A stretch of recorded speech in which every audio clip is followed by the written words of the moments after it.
Perkenalkan, nama saya Intan Mei Napitupulu dari kelas Manajemen Usaha Perjalanan 1A, mata kuliah Agama Kristen. Di sini saya akan menjelaskan mengenai tugas agama saya, yaitu hubungan iman Kristen dan budaya. Yang pertama, di sini ada pengertian budaya. Budaya adalah suatu cara hidup yang berkembang dan dimiliki bersama oleh sebuah kelompok orang dan diwariskan dari generasi ke generasi. Budaya terbentuk dari banyak unsur yang rumit, termasuk sistem agama dan politik, adat istiadat, bahasa, perkakas, pakaian, bangunan, dan karya seni. Hubungan budaya dan pariwisata. Budaya sangat mempengaruhi prospek dari kegiatan pariwisata. Budaya mencerminkan keadaan sosial dan alam suatu wilayah yang akan menjadi destinasi pariwisata. Budaya Indonesia misalnya. Budaya Indonesia sangat beragam. Maka, dari itu, keragaman budaya Indonesia menjadikan daya tarik tersendiri untuk para wisatawan lokal maupun mancanegara.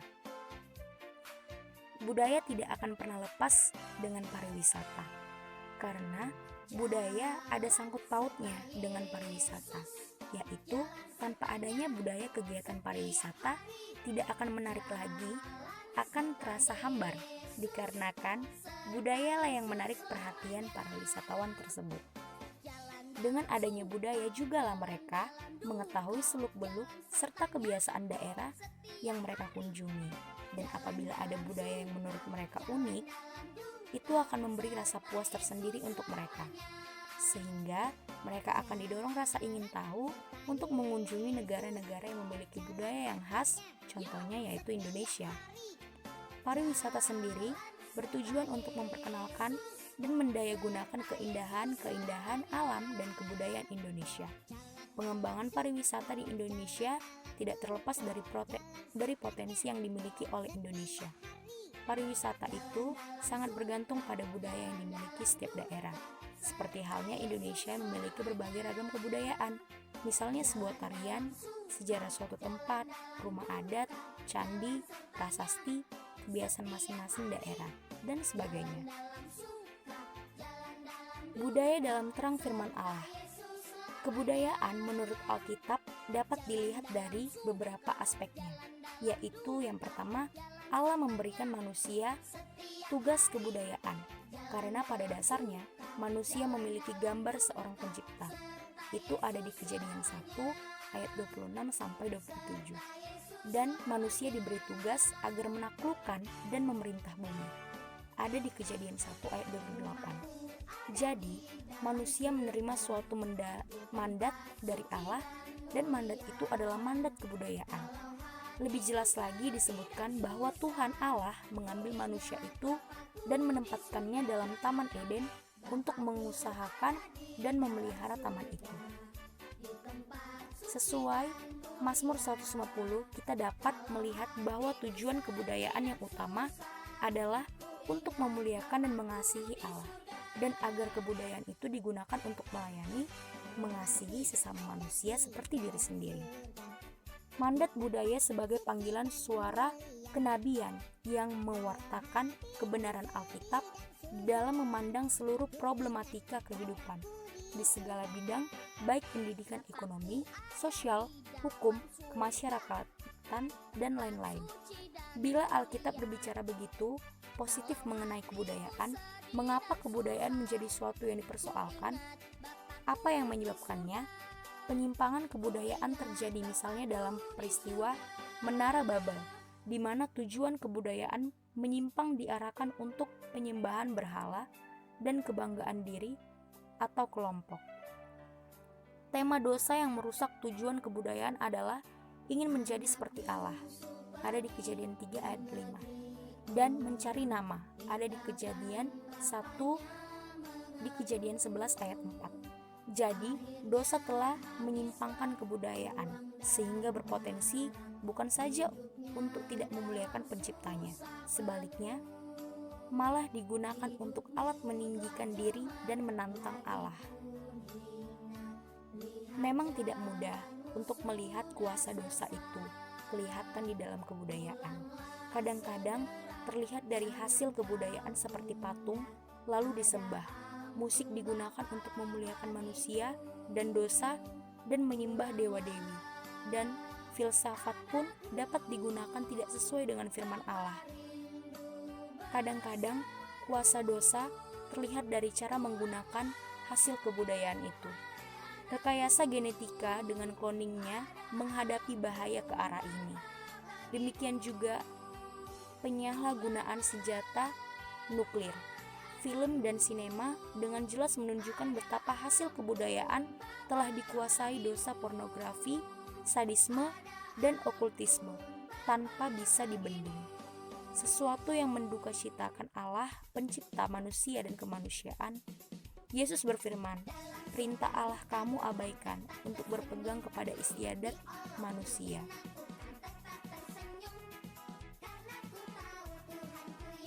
Sikap umat Kristen menghadapi kebudayaan dapat digolongkan ke dalam 5 macam, yaitu yang pertama ada antagonistis, yaitu sikap menentang dan menolak atau sikap negatif terhadap semua hasil dan penggunaan kebudayaan. Sikap ini melihat pertentangan iman dan kebudayaan yang tidak terdamaikan antara iman Kristen dan kebudayaan dalam segala aspeknya. Yang kedua, akomodasi adalah sikap yang sebaliknya dari antagonistis, yaitu menyesuaikan diri dengan kebudayaan yang ada. Agama Kristen dikorbankan demi kepentingan kebudayaan yang ada. Akomodasi demikian sering kita lihat dalam hubungan dengan agama-agama animisme dan adat istiadat sehingga terjadi sinkretisme yang berbahaya. Sikap demikian terlihat misalnya dalam usaha untuk menganggap bahwa semua agama itu sama saja, atau yang belakangan ini lebih dikenal sebagai semua agama menuju yang satu, atau inklusivisme. Yang ketiga, dominasi. Biasa dilakukan dalam gereja RK, di mana sesuai teologi Thomas Aquinas yang menganggap bahwa sekalipun manusia dalam dosa telah merosot citra ilahinya karena kejatuhan dalam dosa. Pada dasarnya manusia tidak jatuh total, melainkan mereka memiliki kehendak bebas yang mandiri. Itulah sebabnya dalam menghadapi kebudayaan kafir, sekalipun umat bisa melakukan akomodasi secara penuh dan menjadikan kebudayaan kafir itu menjadi bagian iman. Namun kebudayaan itu disempurnakan dan disucikan oleh yang keempat, dualisme. Sikap ini mendua yang memisahkan agama dan budaya secara dikotomis. Pada satu pihak, terdapatlah dalam kehidupan manusia beriman kepercayaan kepada pekerjaan Allah dalam Tuhan Yesus Kristus. Namun, manusia yang sama tetap berdiri di dalam kebudayaan kafir dan hidup di dalamnya. Peran penebusan Tuhan Yesus mengubah hati manusia yang berdosa dan mengubahnya menjadi kehidupan dalam iman tidak ada artinya dalam menghadapi kebudayaan. Manusia beriman hidup dalam kedua suasana atau lapangan baik agama maupun kebudayaan secara bersama-sama. Yang kelima, ada pengudusan, adalah yang tidak menolak secara total, antagonistis, namun juga tidak menerima secara total, akomodasi. Tetapi dengan sikap keyakinan yang teguh bahwa kejatuhan manusia dalam dosa tidak menghilangkan kasih Allah atas manusia, melainkan menawarkan pengampunan dan kesembuhan bagi manusia untuk memulai suatu kehidupan yang lebih baik dengan mengalami transformasi kehidupan, etika dan moral. Manusia melakukan dan menerima hasil kebudayaan selama hasil-hasil itu memuliakan Allah, tidak menyembah berhala, dan mengasihi sesama dan kemanusiaan.